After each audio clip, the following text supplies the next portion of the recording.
Фантазіі можна адлюстроўваць на палатне, на паперы і на сценах. Усё гэта не ў навіну для мастачкі Надзеі Вусік. Дарэчы, яна ўжо паўдзельнічала ў роспісу інтэр'ераў модных месцаў Брэста. Сёння ў эпіцэнтры яе цікавасці маляванне на тканіне. Любімы матэрыял – джинс. Працаваць з ім, паводле яе слоў, складаней, а значыць цікавей.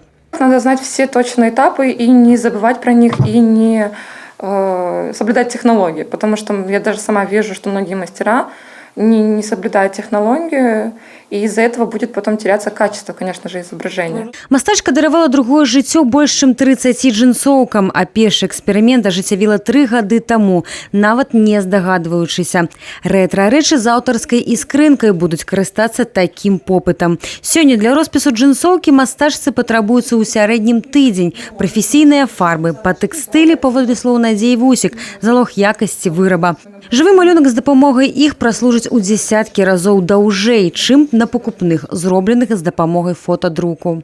Машина без грунта печатает, машинки, которые большие, производственные. Да, и эти рисунки, они из этого потом быстро отлетают. Вот как бы, в принципе, тут это тоже вся напечатанная, и она, в принципе, со временем может отлететь. Если еще и хуже краски используют, тоже только бывает производство, то это вообще сразу оно там быстро у них отлетает. Вот, поэтому я использую все тщательно, длительно, и поэтому неделя занимает рисование, потому что грунт, ты его наносишь, ты ждешь, чтобы он просох. Сярод папулярных кампазіцый карыкатуры, героі мультфільмаў, партрэты. А сваім вучням, якіх, дарэчы, нямала, Надзея Вусік дае магчымасць самастойна выбіраць тэму. Юныя мастакі з захапленнем робяць аўтарскія рэчы. Когда уже мальчика будет готова, будешь ее носить? Да. Куда будешь ее надевать? Гулять. И так просто на разные праздники. Будешь всем говорить, что сама ее сделала? Да.